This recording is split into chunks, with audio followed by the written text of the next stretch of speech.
Hey. That movie didn't have nearly as many twists as Middle School. No, there were ghosts in this movie though. As you could tell, this is going to be the fun review.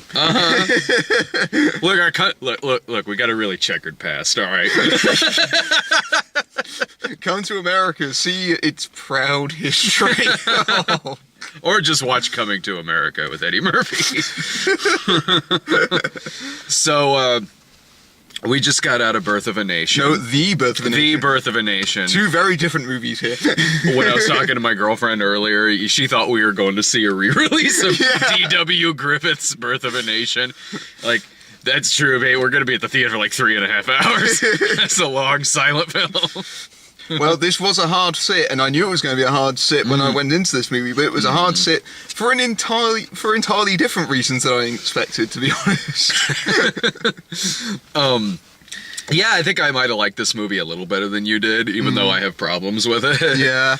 It's been interesting watching this movie and how it's developed, because the word of mouth building around this movie started all around at Cannes, and you can understand why the word of mouth had built around it, because here is this black filmmaker with his very first film, written, produced, starring, and he's reclaiming the title of a movie that's infamously a propaganda piece for the KKK. We're taking that title back. Yeah. I can't wait till he makes Triumph of the Will. And telling a story of a historical figure that has been previously been not very well, very well depicted in history. It's been a figure that's been, in many cases, sidelined. Especially, you can tell that especially in the source of in the epilogue that they at the end of the movie, where they note that Nat was everything that happened to his body, dismembered and used for grease. All in the hopes of preventing a legacy, and the movie's really trying to prevent that. And here's the thing: I get that with the movie. You can tell it's this really well-intentioned, really absolutely. It really wants to be this powerful piece. And of course, the narrative surrounding the movie has been very much changed because of the what has come to light after the movie was bought by Fox Searchlight. Yeah. It'll be interesting to see how the movie does. That whole controversy involving Nate Parker and the co-writer of this film. It didn't affect how I watched the movie, because, I mean, look, it's not the first time I've watched and reviewed a movie that's done by a person who's possibly pretty morally reprehensible. And it won't be the last time either. So that... I mean, that didn't bother me going into this movie. That didn't bother me really going into the movie. I mean, I was aware of it, and there is some things with the movie to do with that. But to be honest, that really wasn't shaping my opinion of the movie. I was very much going into this, as it was very much intended to be seen, very much as a movie by itself. If I can objectively review a Victor Salva film, I can sit through Birth of a Nation. Because my problems with the movie aren't to do with the fact that the guy that made this is an acquitted rapist. That has nothing to do with my qualms with the movie. My qualms with the movie, I think, come down to a lot of the fact that it's a movie that has a first-time director. And last night we watched Girl on the Train and we compared it to Gone Girl. Because the comparison is unavoidable. Here, it's very much unavoidable that you, in your head, you compared this to 12 Years a Slave. No, you're absolutely right. And during the movie, of course it's not that old of a movie. Visually speaking, they look rather similar. Like, similar tones and everything. Or similar, like, cinematography. Exactly. And 12 Years is... There were times in this movie where... I was thinking to myself that 12 Years a Slave is a better film. It's paced better. It's edited a lot better than this movie. We have to talk about this movie's pacing. I knew we were going to agree on this, because this movie is like exactly 2 hours long. Which when I see something that's exactly 2 hours long, I instantly get suspicious that. This has been edited down to get in more show times throughout the day. you can kind of tell in a lot of scenes in this movie. You can kind of tell that it's a movie that at one point might have been longer, but I think that's also just simply due to the way it's been structured. Because the first act, I had major reservations with the first act of this movie in particular, because, you know, the movie is about this revolution. Yeah. But really, it kind of isn't for the most part. For the most part, it ends up being this biopic movie when really it shouldn't be. It really should have more of a focus on the revolution. Exactly. What would you say? The revolution is maybe 20 minutes of this movie? It's maybe 20 minutes in the final act of the film. Yeah. And for the most part, it's more biopic fodder and really awkwardly paced biopic fodder that at times feels like you're reading the Wikipedia synopsis of a person's page. Because it jumps years in edits. Yeah. Because it goes through all the events in Nat's life. Yeah. But it happens in such a quick succession, and it sort of goes along for the first 40 minutes of the movie like this. Yeah. Because it starts out with him as a kid, and then it transitions into him as a young adult, and then he essentially buys his wife, essentially. Yeah. And then it moves into him going into becoming a preacher, and then she says that, well, we're having a kid, and then in the next cut, the kid is maybe about 4 years old at that point. That kind of pacing, I wasn't so much having a problem with that. I wasn't because, okay, like that, cutting from his wife saying she's pregnant and then she has a kid, like, okay, I know how much time has passed right now because of the fact she's given birth and how old the kid looks. The editing I had a problem with in this movie is, okay, for instance, there's a gun battle in this movie that has no ending. Like, there's a gun battle at night with Jackie Earle and his guys versus Nat Turner and Nat Turner's people. That bothered me as well. Thank you. Yeah, like, it just ends. Like, it cuts to I thought it was cutting to a flashback because suddenly there's this gun battle where they're trading bullets, like, two different sides. And then all of a sudden, it's the next day. Yeah, and suddenly there's thousands of them there. It's really confusing the edited like that. Yeah, I didn't know if Jackie Earle and his men were dead, and it was gonna pan back, and maybe Jackie Earle and his guys have been hung. Like, no, like, because Jackie Earle shows up in the final battle there at the end, but there is weird editing like that in this film. It's all the stuff that you mentioned is all in the stuff to do with the revolution, and it makes me think if there was a movie that was properly about this rather than it seeming. I hate to say it seems almost like an afterthought, but it doesn't feel like it's the focus of the movie like it really could have been. The movie's structured like a revenge film. Yeah, like it is. It's structured like. We spend a majority of the movie seeing all these atrocities that he's witnessing, all the things that are happening to him, to his wife, and then the last act of the movie is like a revenge film. Yeah. That's the last act of the movie. They rise up and kill their masters. Yeah. But the editing in those sequences, it definitely said we ran out of budget.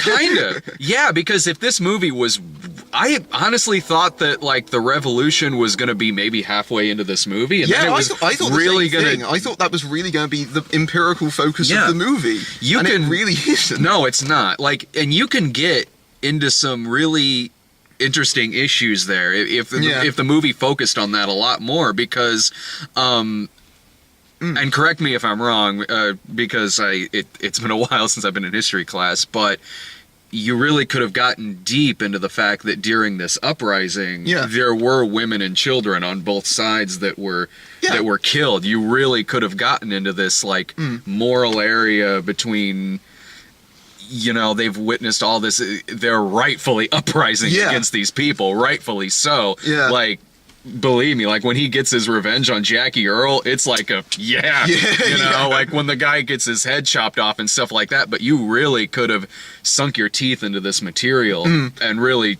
showed some pretty dark shit. It feels like there wasn't nearly enough time devoted to the actual revolution at the end of the movie, because, like you said, there's a lot of things that are historically known that are very much either glanced over or completely omitted, and it's both a problem for the movie in the fact that again, it doesn't feel like it has nearly enough depth in that particular section, but also because it kind of lets Nat off the hook a little bit when there could have been a lot more sort of interesting dialogue about the sort of ethics of this, because it's clearly part of this is clearly a religiously based revolution. It's clearly, he's seen in what religion can do, how religion can both empower people, but also can be used to keep people in bondage, essentially. And he tries to use essentially religion, their weapon of. They use religion as a kind of weapon in a certain sense. Because he says, "I am wrath." Yeah. Just like John Travolta. Exactly. That's the better Nat Turner movie. Yeah. but he turns that essentially against the slave owners. And here's the thing that I had with this movie is that it's clearly from a first-time director. You really feel the auteurism in this film. Absolutely. This is the kind of movie where you can tell that it has a sense of its own self-importance. Yeah. And it doesn't benefit the movie because it makes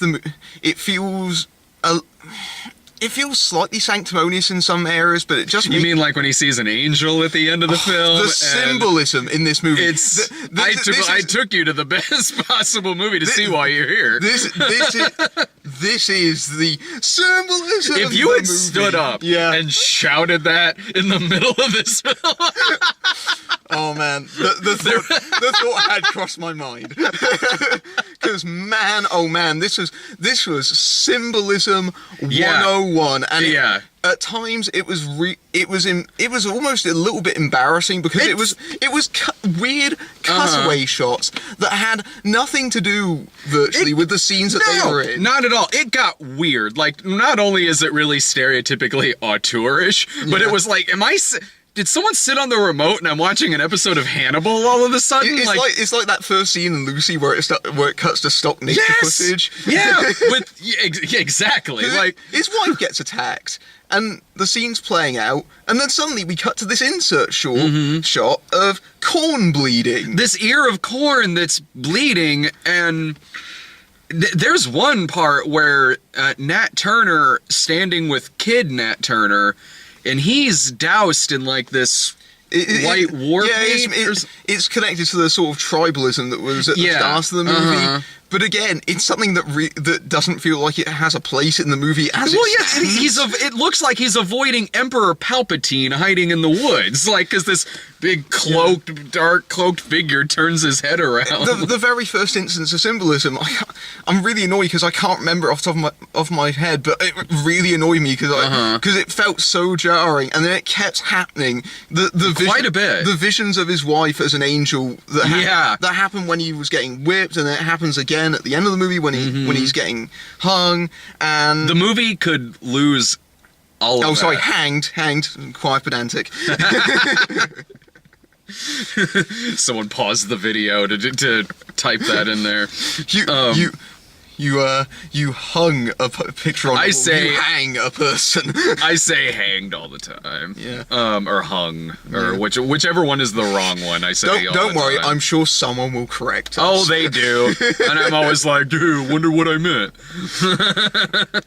But the moment where he kills Armie Hammer in the movie, again, that is a real kind of symbolism moment because they're backlit against this giant stained glass cross, and again it really takes away some of the ethics of that particular moment because the framing of the cross in that moment makes it look like a very righteous kind of thing when really Armie Hammer's character was more of an ambiguous figure because he starts off sort of... Armie Hammer has the best arc in this movie. Yeah. By far. Armie Hammer is the kind of actor that he really is more of a character actor than he is a leading man. I really like Armie Hammer. Yeah, he's a good actor, but I'm not sure if he's leading man material. But this is the kind of role that he's. He's great. I loved him in Man from U.N.C.L.E. As bad as Lone Ranger was, like I had no problem with him. Yeah. Like honestly, as the Lone Ranger, he's actually kind of a perfect actor to play that. But in this, he really starts out this movie as this more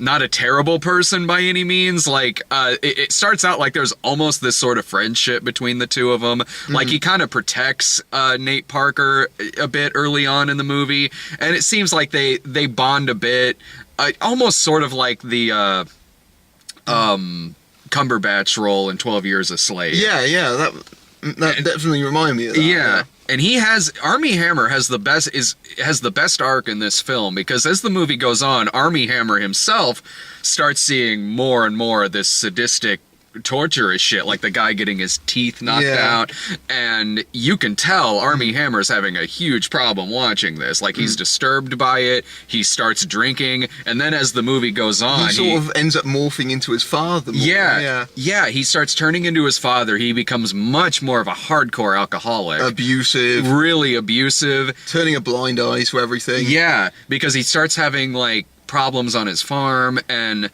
so it's really interesting starts calling Nat by boy. Yeah. It was really... That was honestly the most compelling character in the movie. Yeah. Like, it really was, to see what started out as this figure that you don't dislike in the film to, by the end, really not that much different than the rest of the people that they're rising up against. That, to me, was one of the things I really liked about this movie. It's why it's one of the things that I didn't... Whereas overall, I didn't dislike this movie. Armie Hammer I didn't dislike this movie either. I want to make this perfectly clear. I don't think this is a bad movie by any stretch of the imagination. No, not at all. This is a very flawed movie, yeah. And I have serious problems with the way that it's executed. But I am sympathetic to what it's trying to do. Yeah. Oh yeah, absolutely.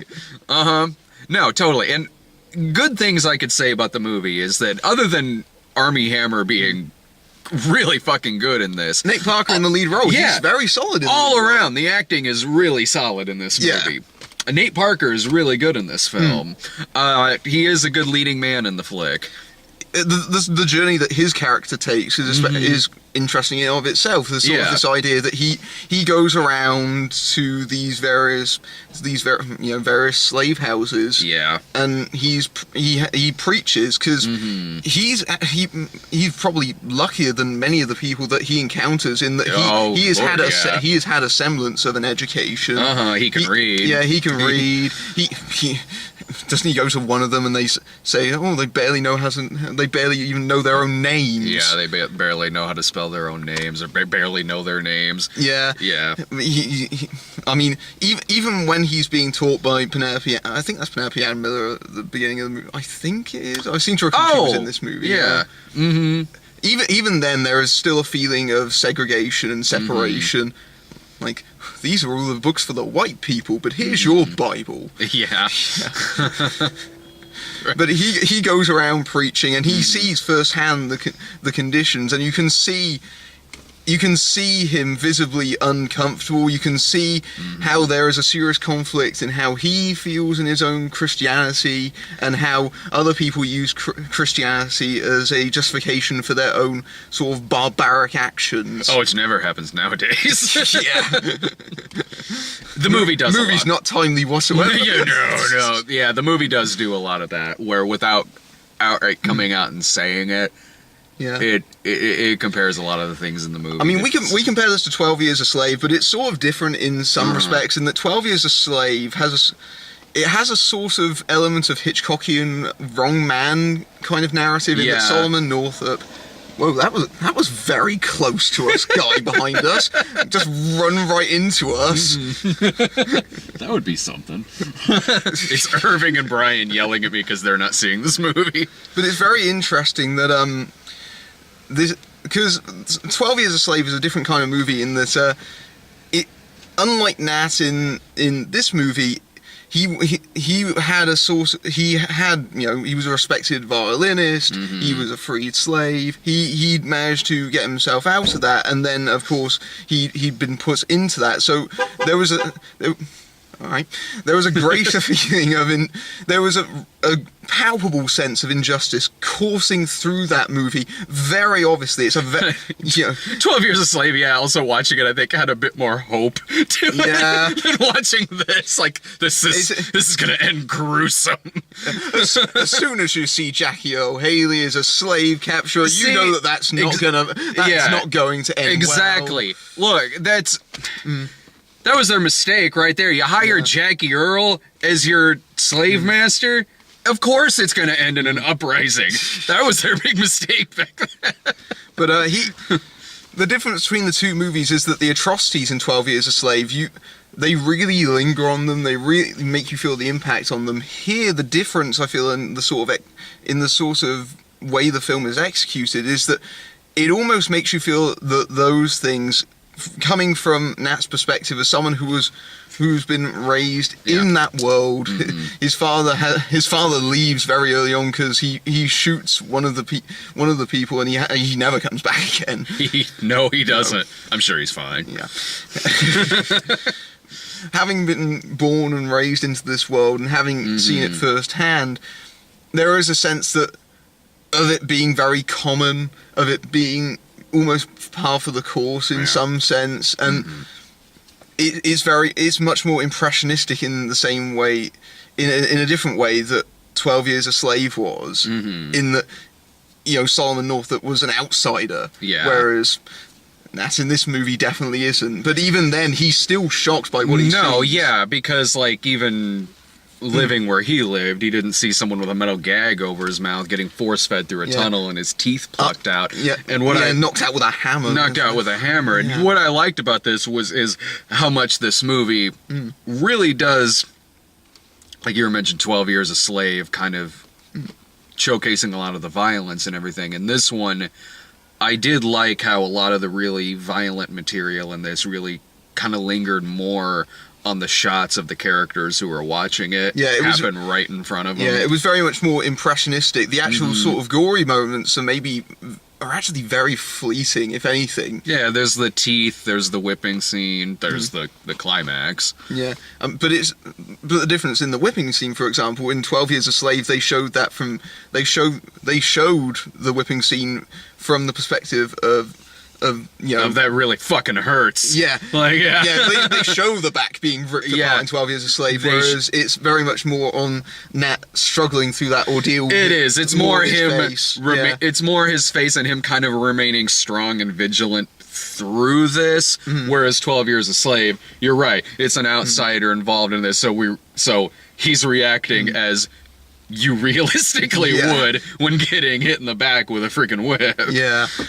But this comes down to maybe I just didn't feel it in the same way, because like I said, 12 Years a Slave, that sense of indignity and injustice courses throughout the entire movie, and it does here, but it almost feels to a lesser extent. There are too many structures in this movie that feel like they're a little bit meandering. Like you said, there are serious pacing issues with this movie. Yeah. This is the kind of movie where it really, you compare it to a revenge movie. In a revenge movie, there is normally a sense of sort of anger bubbling up to the surface, and unfortunately, Nate Parker, in terms of his direction, he's a better actor than he is a director. Well, because he doesn't really get a building sense of tension in the movie. Well, he does, but the thing is, and it's a problem I have with some of the pacing is that it does reach a point to where it bubbles up to where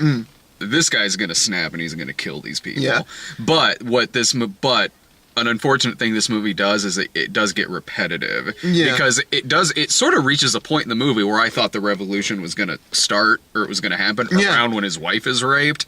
But it keeps going, and then there's another bad thing that happens, and then we see another shot of Nate Parker reacting to this, and then you're like, okay, is it going to start here at this dinner party? It doesn't. You find yourself restlessly kind of waiting for the revolution to happen, because you really do. You're familiar with this part of the story, and I have to be honest, like I said, I found this a really kind of stodgy watch, and there were parts of this where I was bored, to be honest. I don't think I was ever bored, but I was restless. I didn't feel wholly invested in the story in the same way that I did with 12 Years a Slave. Same here. 12 Years a Slave, you know, it really kept me engrossed in the action, and this movie doesn't do that. That is the fundamental difference between the two movies, to be honest.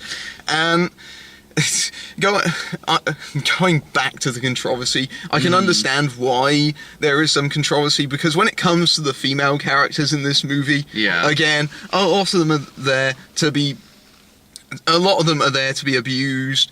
Like, for example, I mean that makes sense in the time period. But for example, Nat's wife, who, you know, we know that bad things are going to happen to her. Yeah. And Jackie Earle corners her, and he beats her, and it's pretty heavily implied that he rapes her. Oh, yeah. And obviously, with the controversy, having that happen is, you know, a bit of a problem, especially considering that, historically speaking, I'm not sure that she actually was raped. I think that was something that was invented for the film. I couldn't tell you. Yeah. I don't know. I remember reading that might have been an invention for the film. But the thing is, even with that, even if I'm wrong on that, that character is almost out of the rest of the movie. And that happens around 50 minutes in. She's in it a couple of scenes after that, but most of the time she's lying in bed recuperating. You raise a good point there, because there was a part in the movie where she had been out of it so long I didn't know she died. Yeah. There was, like, so I had issues with that. I don't have any issues with there being a lot of abuse in this film. Yeah, it's not the idea of abuse. It's more just sort of to do with that kind of character. It didn't feel like she was very fleshed out as a particular character. It just... I agree with that. Yeah. I do. I mean, but I don't know how... Like I said, I don't know how accurate that is. I don't know if that person existed or if this happened to that person.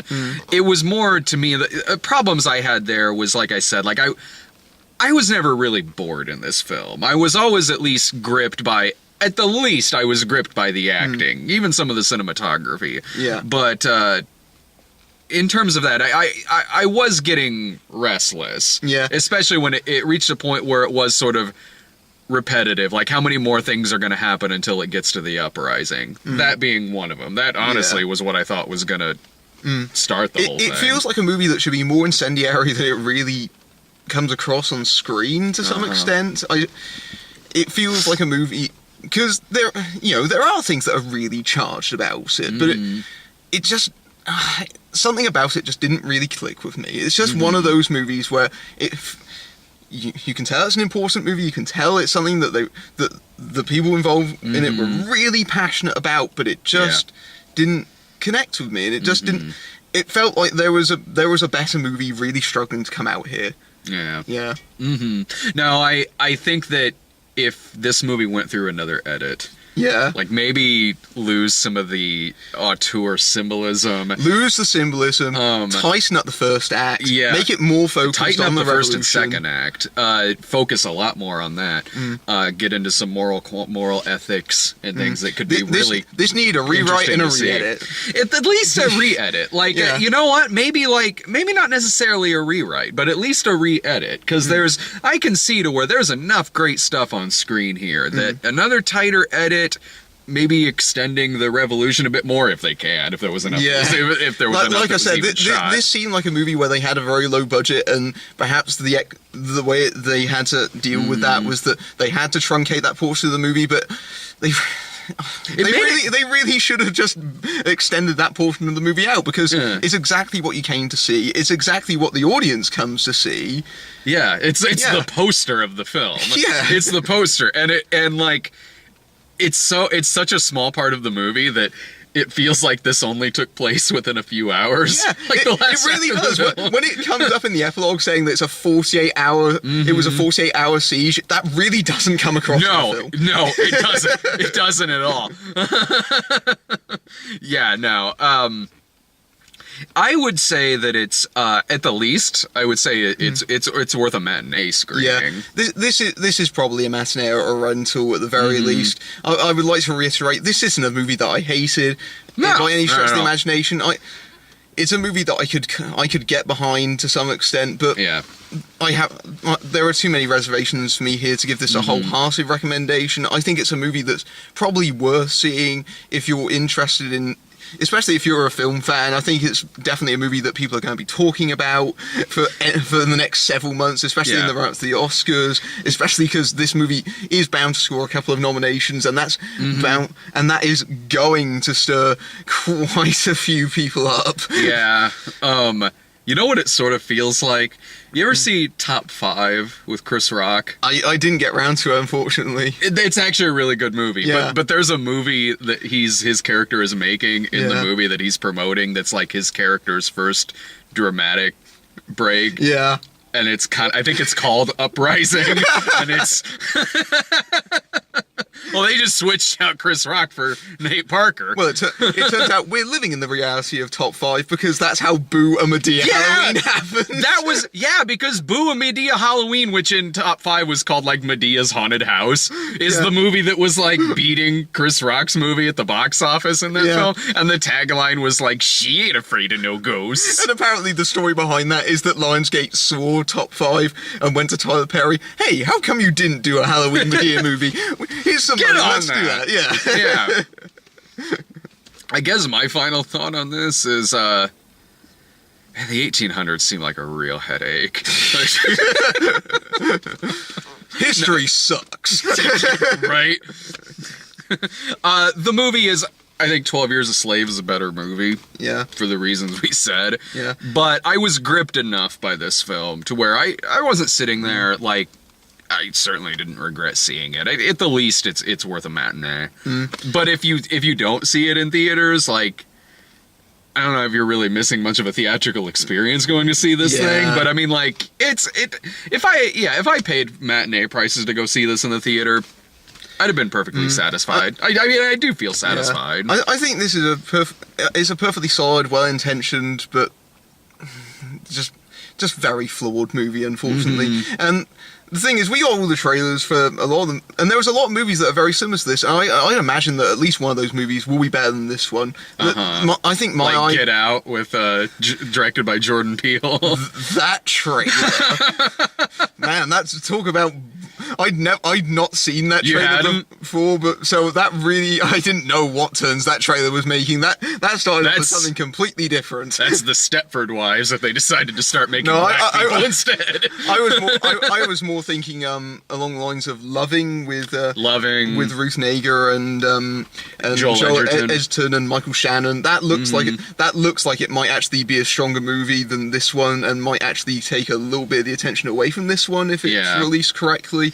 We got a few like Oscar season trailers. That one with Denzel Washington being released at Fences. Christmas. That looks good. Yeah, it looks good, but it looks like it's going to be the most depressing Christmas movie of all time. You say that, but we get a lot of like ass movies released on Christmas here. Wasn't Django Unchained released at Christmas? That was that. I think so. I think in that the was US anyway. A lot of Tarantino's are actually like Hateful Eight was out around Christmas last year.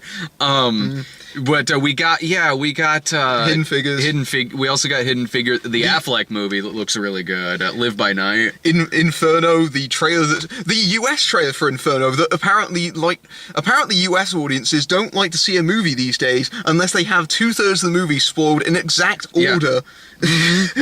Inferno does that. Keeping Up with the Joneses does that. Honestly, it looks like Get Out does that. Yeah, because those are different trailers than the ones that I've seen in the UK. The international trailers do not spoil the movie in the exact order that it happens. American trailers suck. They do that all the fucking time. Like Inferno is one of the biggest fucking wants to do that. We did that last night because we got the Inferno trailer before Go on the Train, and I almost don't have to go and see that movie when I Terminator Genesis. I remember that notoriously did that last. I mean, not that whatever. That was a bad movie anyway. I imagine the Birth of a Nation trailer does that by dint of it being a historical story. I mean, it does show the uprising in the trailer.